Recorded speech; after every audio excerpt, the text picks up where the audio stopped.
Hello, welcome to Liverpool FC News Today channel.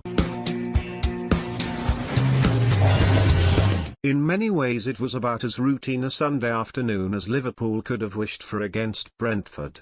In the continued absences of Mo Salah and Sadio, Jurgen Klopp would have been pleased to see Oxlade-Chamberlain and Takumi Minamino get on the scoresheet in the 3-0 victory over the Bees, with the win taking his Reds back above Chelsea and that little bit closer to Manchester City, while maintaining a game in hand. It was welcome respite for the Reds after a damaging run of only one, non-penalty shootout, win across the last 6 matches in all competitions, with that victory coming at home to Shrewsbury Town last week. And, as well as the goal scorers, Klopp's fairly wild celebrations at full time were perhaps a reflection of his delight at seeing his side keep a clean sheet, first in the Premier League for 5 matches. Liverpool barely gave Brentford a sniff, with Thomas Frank's side only registering 1 shot on target and 3 off throughout the 90 minutes.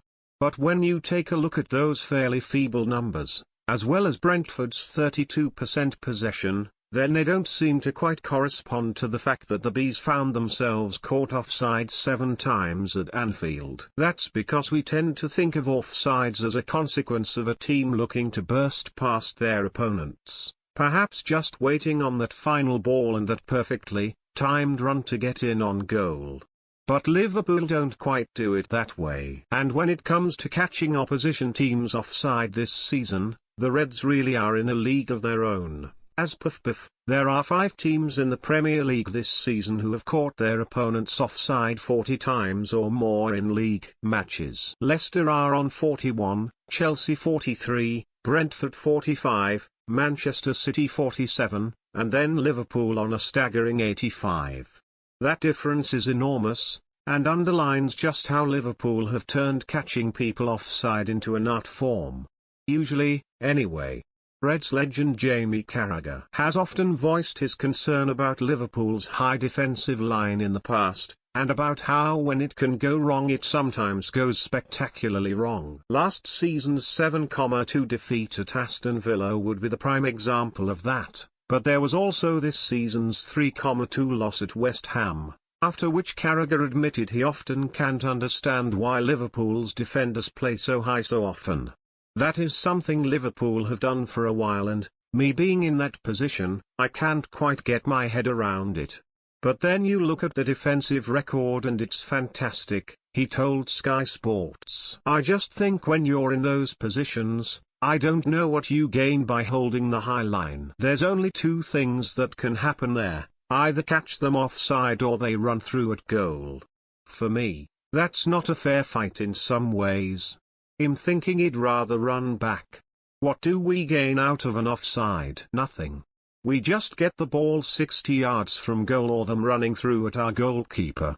Liverpool do it an awful lot and the opposition will run through at the goalkeeper at least once a game. The constant use of a high line is, in many ways, what tripped Liverpool up during their awful run this time last season. In the absences of Virgil van Dijk, Joe Gomez and then eventually Joel Matip, Liverpool didn't have the defenders to keep their high wire act going. In fact, they often didn't have any defenders full stop, and with Klopp determined to keep his side playing in the manner they had become accustomed to en route to successes, they were often caught out. This season though, with everyone back and with Ibrahima Konate added to the mix, Klopp's offside trap has been deployed almost to perfection.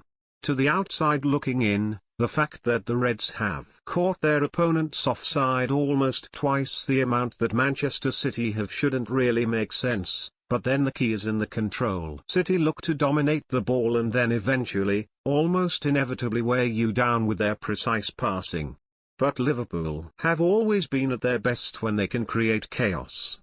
Part of the role of midfielders such as Thiago, James Milner, Curtis Jones and most noticeably Jordan Henderson, also Trent Alexander-Arnold, who is a defender in name only, is often to play risky passes that create uncertainty in the opposition, even if it means Liverpool give the ball away in an area where the opposition have to clear from a position of difficulty. Should that happen, then the counter-press begins, with Liverpool seeking to quickly win the ball back to punish their opposition as they did for the third goal against Brentford. If it doesn't happen, however, then the opponents are quickly progressing the ball upfield. Liverpool's defence pushes up even more and offsides often occur. Beating that press is one of the main goals of a manager when they take on Liverpool, and it is one of the reasons why a player such as Adama Traore has often worried the Reds when playing against them. For Wolves, instead of hitting the ball upfield, Wolves can progress it simply by getting Traore to run given his pace. And although his end result is often mixed, the Spaniard has been deemed unplayable by Klopp in the past. Players of Traore's speed are difficult to find, but stationing two quick players up front, thereby occupying Liverpool's two centre-backs, could be a way for teams to take on the Reds and try and get the better of them as they attack. For now though, there are little signs that anyone will stop falling into the Reds' trap.